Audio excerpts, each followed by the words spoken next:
mengutarakan apa kamu meneliti ini, kemudian rumusan masalahnya seperti apa, kemudian langsung aja kajian pustaka, tujuan dan manfaat nggak usah disebutkan, langsung kajian pustaka, kemudian landasan teori, kemudian sekilas tentang metode penelitian, bagaimana kamu akan melakukan penelitian ini.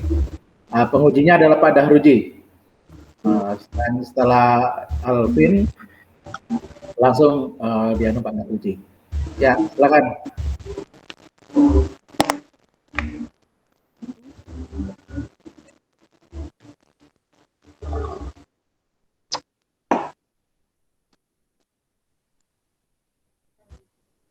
Di sini saya akan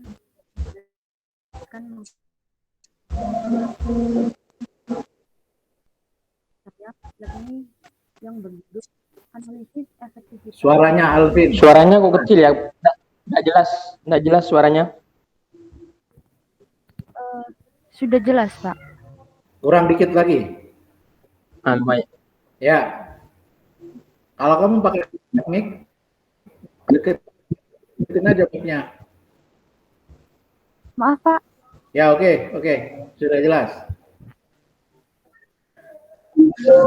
Saya akan menjelaskan mengenai analisis efektivitas pemberdayaan ekonomi masyarakat melalui program Ternak Desa Sejahtera di Laznas Nurul Hayat Kabupaten Gresik. Latar belakangnya yaitu melihat potensi zakat dan infak masyarakat Gresik yang cukup besar, Laznas Nurul Hayat sangat diharapkan agar dapat membantu menyelesaikan berbagai masalah sosial ekonomi di wilayah Kabupaten Gresik, karena zakat merupakan dana yang potensial yang dapat dimanfaatkan untuk mengentaskan kemiskinan dan kesenjangan sosial. Laznas Nurul Hayat hadir dengan program Sejahtera, yakni program pemberdayaan ekonomi mustahik aset produktif ternak kambing kepada si penerima manfaat untuk dikembangkan secara berkelanjutan dan juga mendapatkan penjualan dan pendampingan memelihara ternak. Program ini digulirkan dengan tujuan untuk meningkatkan pendapatan serta kesejahteraan para masyarakat. Sehingga saya ingin mengetahui apakah program pemberdayaan ternak desa sejahtera ini efektif atau tidak dalam membantu menaikkan perekonomian para mustahik dan juga menanamkan jiwa kemandirian di mustahik adanya program ternak desa sejahtera yang diadakan oleh Laznas Nurul Hayat Kabupaten Gresik ini. Rumusan masalah yang pertama yaitu bagaimana pemberdayaan ekonomi masyarakat melalui program Ternak Desa Sejahtera Laznas Nurul Hayat Kabupaten Gresik. Yang kedua, bagaimana efektivitas pemberdayaan ekonomi masyarakat melalui program sejahtera Hayat dan Gresik.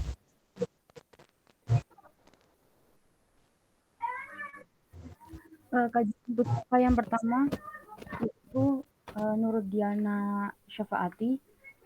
Skripsinya yang berjudul Pendayagunaan Zakat, Infak, Sodaqoh, Baznas Kabupaten Gresik dalam pemberdayaan ekonomi masyarakat desa Babak Sari melalui program Gresik Berdaya.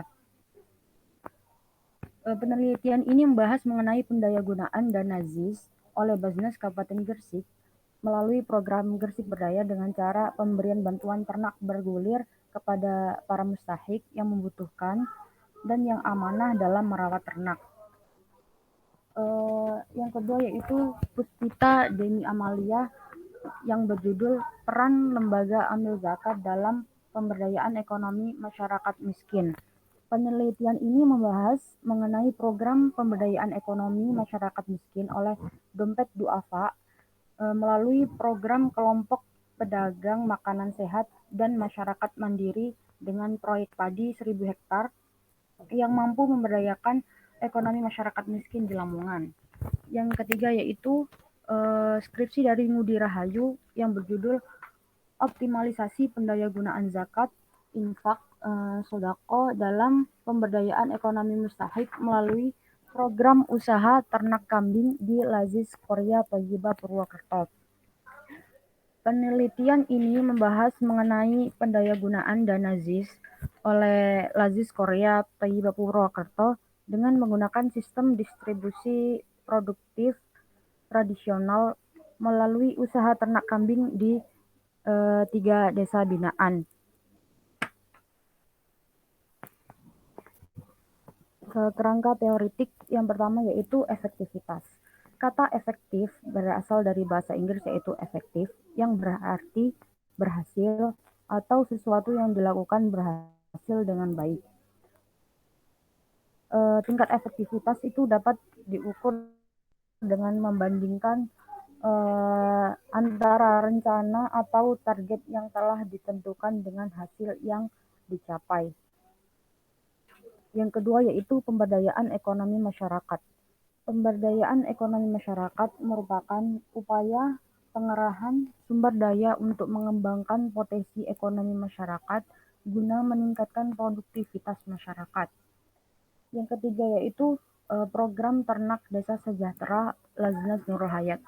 Program Ternak Desa Sejahtera adalah program pemberdayaan ekonomi mustahik yang terdapat di Laznas Nurul Hayat.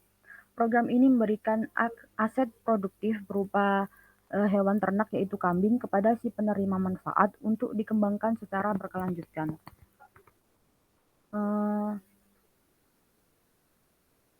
Metode penelitian. Yang pertama yaitu jenis penelitian. Jenis penelitian yang saya gunakan yaitu jenis penelitian kualitatif dengan pendekatan deskriptif.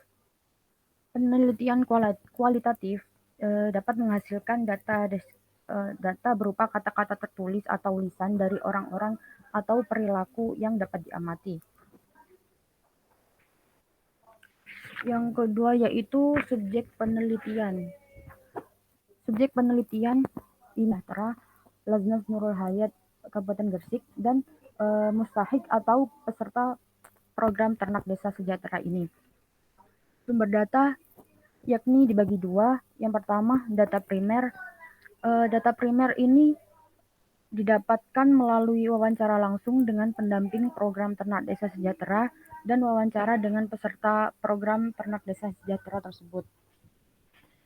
Kemudian sumber data sekunder yakni diperoleh dari dokumen administratif, rekaman arsip. Selain itu literatur, buku, jurnal, dan internet. Yang keempat yaitu metode pengumpulan data. Metode pengumpulan data ini didapat dari wawancara, yaitu wawancara dengan pendamping program Ternak Desa Sejahtera dan dengan peserta program Ternak Desa Sejahtera tersebut. Metode wawancara ini menggunakan metode semi terstruktur karena terbuka dan fleksibel tetapi tetap terkontrol. Proses ini dilakukan beberapa hari secara berkala hingga rumusan masalah dapat terjawab. Yang kedua yaitu dengan observasi, seperti pemantauan pertumbuhan hewan ternak, pendampingan dan penyuluhan kepada penerima program Ternak Desa Sejahtera tersebut. Yang ketiga yaitu dokumentasi mengenai gambar-gambar yang dilakukan saat kegiatan berlangsung dan juga dokumen dan laporan dalam penelitian. Yang kelima yaitu uji keabsahan data. Saya menggunakan triangulasi sumber dan triangulasi teknik. Triangulasi sumber, saya membandingkan isi suatu dokumen guna memperoleh keterkaitan antara data dan kebenarannya agar dapat dipertanggungjawabkan. Yang kedua yaitu triangulasi teknik, yaitu dengan membandingkan data yang diperoleh melalui wawancara dengan dokumentasi atau observasi, sehingga didapatkan data yang benar atau sesuai. Yang terakhir yaitu metode analisis data. Yang pertama yaitu data reduction atau reduksi data. Reduksi data yaitu menyeleksi terhadap data yang dibutuhkan untuk penyajian penelitian, lalu kemudian dirangkum sesuai fokus penelitian yang telah ditetapkan sesuai dengan judul. Yang kedua yaitu data display atau penyajian data. Penyajian data ini disajikan dengan bentuk teks naratif atau seperti bagan dan juga tabel. Yang terakhir yaitu verifikasi atau menarik kesimpulan. Tahap ini yaitu menarik kesimpulan selama penelitian atau selama interview dan juga observasi dan dokumentasi tersebut dengan cara membandingkan dan melakukan pengecekan terhadap hasil-hasil dari pengumpulan data tersebut. Terima kasih.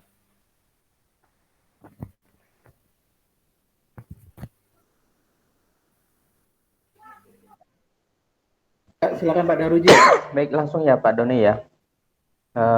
Yang pertama Ilmi siapa? Alvin. Ini kan Alvin mau meneliti berkaitan dengan efektivitas ya, efektivitas pemberdayaan ekonomi masyarakat melalui ternak di Nurul Hayat. Nah, pertama Ilmi itu bagaimana nanti cara mengukurnya efektif atau tidak pemberdayaan di ini ya, di situ di tempat penelitiannya. Kalau secara teori kan ada itu tadi. Nah, cuman sekarang saya tanya Ilmi, bagaimana cara untuk mengetahui program itu, kegiatan itu efektif apa tidak? Untuk mengetahuinya yaitu efektivitas itu kan membandingkan antara rencana dengan hasil yang diperoleh, Pak. Mic-nya dideketin, Alvin. Oke. Di sini. Coba tes. Sudah. Coba dites. Alvin? Halo. Ya, itu. Laznas Nurul Hayat itu mengharapkan dapat merubah derajat du'afa yang awalnya mustahik menjadi muzaki. Itu berdaya. Itu berdaya atau efektif? Efektif. Kalau efektif ya. Jadi kalau kemudian yang sebelumnya jadi mustahik kemudian menjadi muzaki itu efektif. Iya Pak, soalnya programnya itu berjalan dengan lancar sesuai dengan rodanya. Itu menurut Alvin atau menurut Nurul Hayat? Menurut Alvin, tapi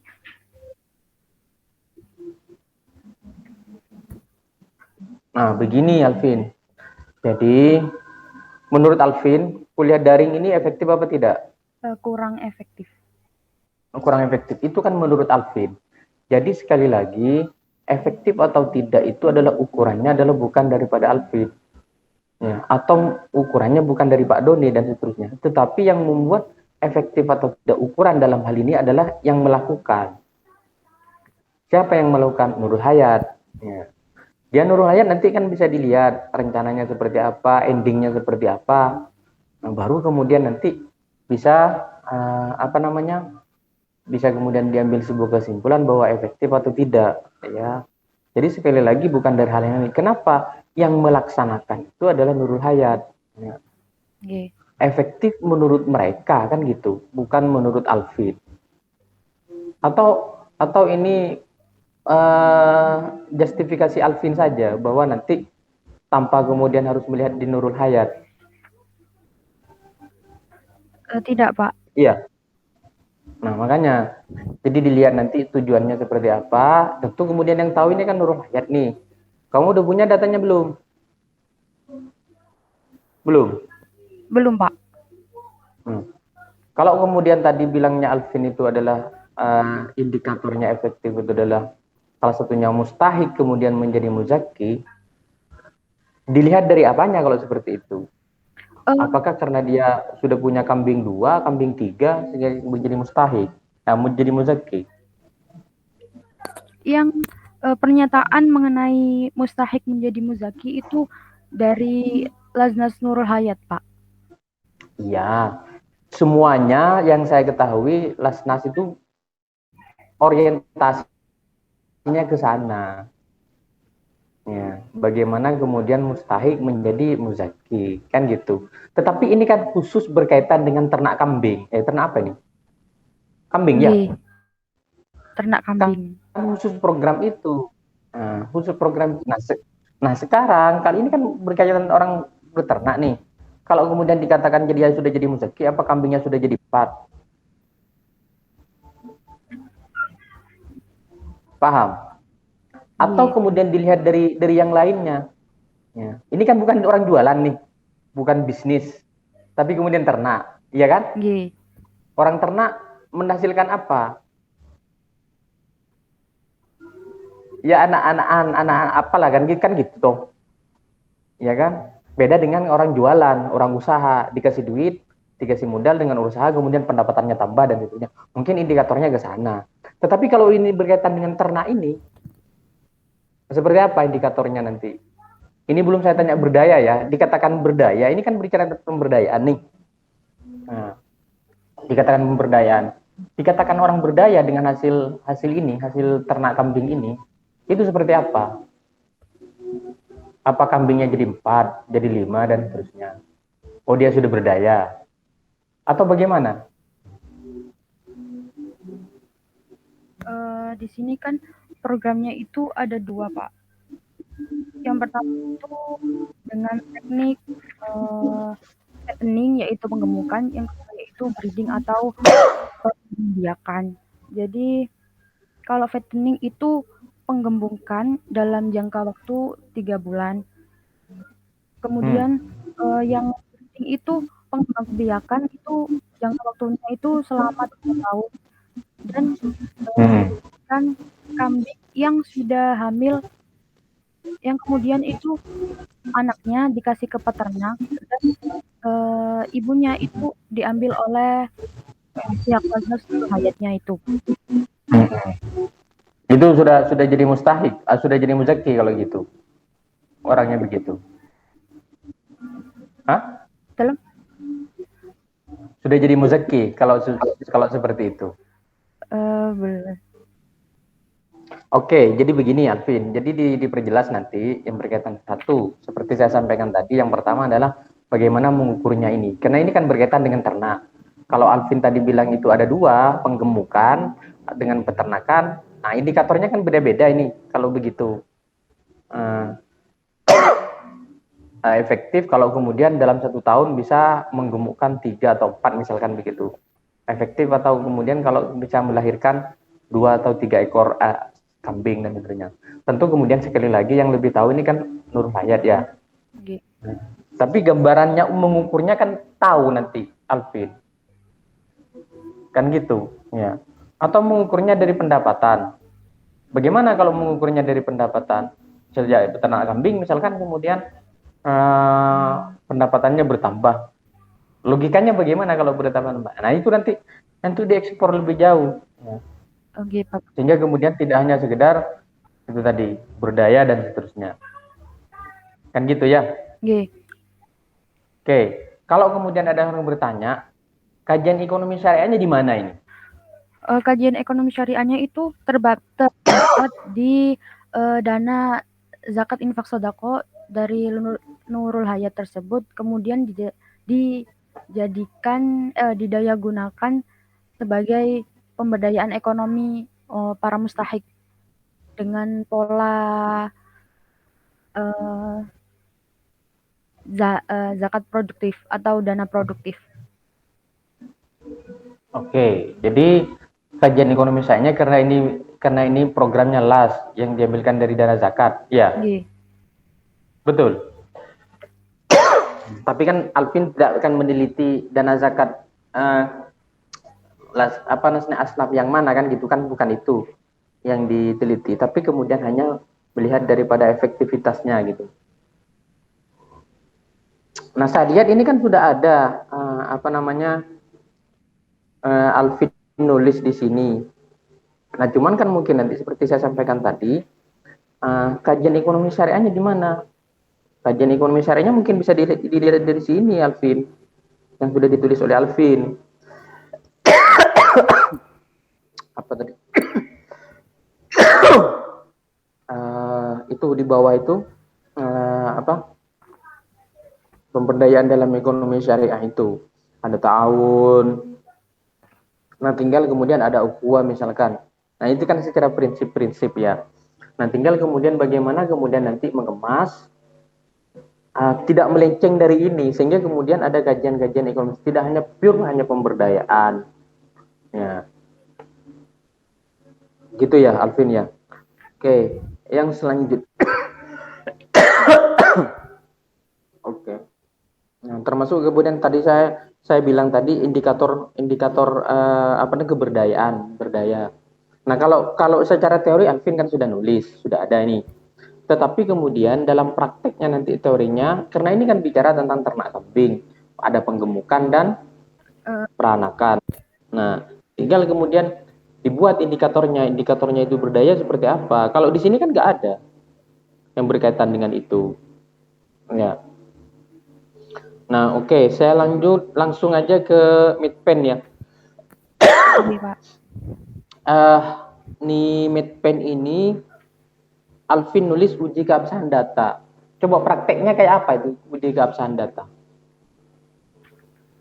Saya menggunakan triangulasi teknik Gimana? Ya, sumber. kalau secara teks kan sudah saya baca. G. Tapi prakteknya Alvin itu gimana nanti? Coba bisa jelaskan ke saya. G. Setelah saya mewawancarai narasumber, kemudian narasumber tersebut kan tidak hanya satu, tapi ada 2 orang atau lebih. Terus? Oleh karena itu, mereka memiliki sudut pandang yang berbeda dan cara pemikiran yang berbeda pula. Kemudian saya menggunakan metode triangulasi sumber ini untuk menghasilkan data yang sama gitu, Pak, untuk membandingkan antara narasumber satu dengan narasumber lainnya. Jadi ngecek ke narasumber yang lain ya. Gitu. Gimana, Pak? Ngecek ke narasumber yang lain. Nggih. Hah? Gitu, Alfi. Iya, Pak. Nah, oke ya. Terus kemudian tadi nyebut dokumentasi foto-foto. Tadi Alvin kan nyebutnya kan begitu. Nah, dokumentasi itu kan sebenarnya bukan hanya foto-foto, tetapi kemudian apa? Laporan Keuangan lah. Terus saya tadinya begitu, Pak. Laporan keuangan, terus kemudian yang berbentuk dokumen lah. Nah, dokumen itu kan bisa kemudian online, bisa offline. Misalnya kan bisa misalkan Alvin ngambil data-datanya Nurul Hayat. Dari mana? Dari online. Ya berarti kan itu kan dari dokumen, bukan kemudian melalui wawancara dan seterusnya. Gitu. Mungkin itu Pak dari saya Pak Doni. Saya kembalikan ke Pak Doni. Terima kasih Pak Daruji. Semoga cepat sembuh Pak Daruji. Iya. Baik Alvin, itu ya nanti. Jadi berbagai macam kayak validasi data dan lain sebagainya itu langkah-langkahnya nanti apa? Validasi itu kan kamu memperkuat data bahwa data yang kamu temukan di lapangan itu memang betul-betul valid. Dan apa? Oh, wawancara didukung apa? Oh, ini ada data dokumentasi dan lain sebagainya. Itu proses validasi. Itu yang dimaksud dengan triangulasi data. Ya. Oke, apa yang disampaikan Pak Daruji tolong diperhatikan dengan baik dan benar ya. Silahkan dilanjutkan, Alvin. Ya secepatnya lah. Saya tunggu secepatnya. laporan penelitiannya. Terima kasih Mbak Dahruji. Saya kira itu saja yang bisa saya sampaikan.